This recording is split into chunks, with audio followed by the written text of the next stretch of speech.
MR constructions వాళ్ళు గుంటూరుకు 3 వైపులా 3 మంచి అపార్ట్మెంట్స్ నిర్మిస్తున్నారు. లాంలో రాధాకృష్ణ, గుజ్జనగూడలో యువి అర్బనైట్, తెనాలి రోడ్ లో కేవీ రెసిడెన్సీ. ఎంఆర్ కన్స్ట్రక్షన్స్ మీ ఇంటిని అందంగా నిర్మిస్తాం. ఈ పెట్టినతను టీడీపీ సంబంధించినటువంటి వ్యక్తి. ఇతను ఈ కథకి వీళ్ళని ముందుండి నడపడానికి గల కారణం ఒక డైరెక్టర్ ఉన్నాడు. ఈ డైరెక్టరు, ఈ స్క్రీన్ ప్లే, వీళ్ళంతా కూడా ఈ యాక్టర్స్, ఆర్టిస్టులు వీళ్ళంతా.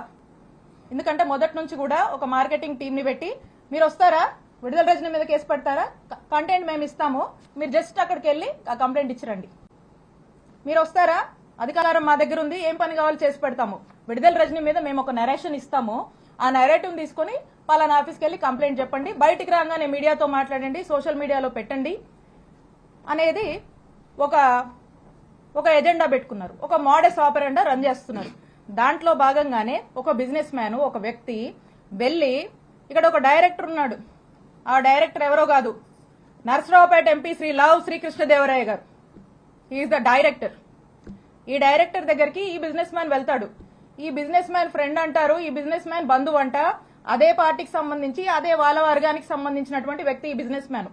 ఈ బిజినెస్ మ్యాన్ వెళ్ళి అతనికి ఏవో బిల్లులు కావాలి, అతనికి ఉన్నటువంటి పెనాల్టీస్ వేవ్ ఆఫ్ చేయాలి, అతను యథేచ్ఛగా వ్యాపారం చేసుకోవడానికి అతని సపోర్ట్ కావాలని అతన్ని అడిగితే, ఇతనికి డైరెక్టర్ గారు అన్నాను కదా, కృష్ణదేవరాయ గారు, ఇతనికి ఇల్లీగల్ గా ఎట్లంటే అట్లా వ్యాపారం చేసుకోవడానికి, ఇల్లీగల్ వ్యాపారం ఇష్టం వచ్చినట్టుగా చేసుకోవడానికి, ఎదురే లేకుండా వ్యాపారం చేసుకోవడానికి సహకరిస్తానని హామీ ఇస్తూ కృష్ణదేవరాయ గారు ఈ బిజినెస్ మ్యాన్ ని ఒక కోరిక కోరుతారు.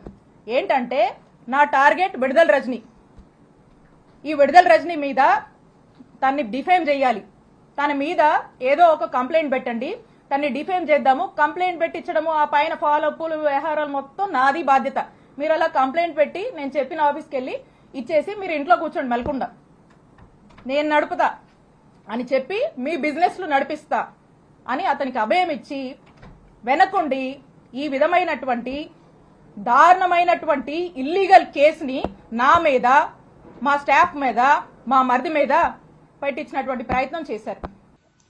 ఎవరైతే మీకు ఈ టాపిక్ డైవర్షన్, క్యారెక్టర్ అసోసియేషన్ కి ట్రై చేస్తా ఉన్నారో, నేను వారికి చెప్తా ఉన్నా, ఇప్పటిదాకా నేను రిస్ట్రైన్ గానే ఉన్నాను, నేను ఎక్కడ మాట్లాడను. కానీ ఈ రోజు నుంచి నాకు కూడా ప్లాట్ఫామ్స్ ఉంటాయి, నేను మాట్లాడే అవకాశం వస్తుంది, నాకు చాలా అవెన్యూస్ ఉంటాయి. వచ్చిన అవకాశంలో, వచ్చిన ప్రతి ప్లాట్ఫామ్ మీద, వచ్చిన ప్రతి అవెన్యూలో కూడా నేను మిగతా వాళ్ళలాగా ఏదో బూతులు తిట్టే కార్యక్రమం నా వల్ల కాదు, నాకు చేత కాదు.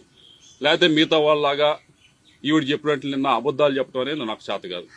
నేను నిజమే చెప్తాను, ఏదైతే ఉందో ఆ ఫ్యాక్ట్స్ మొత్తం మేము బయటికి చెప్తాను.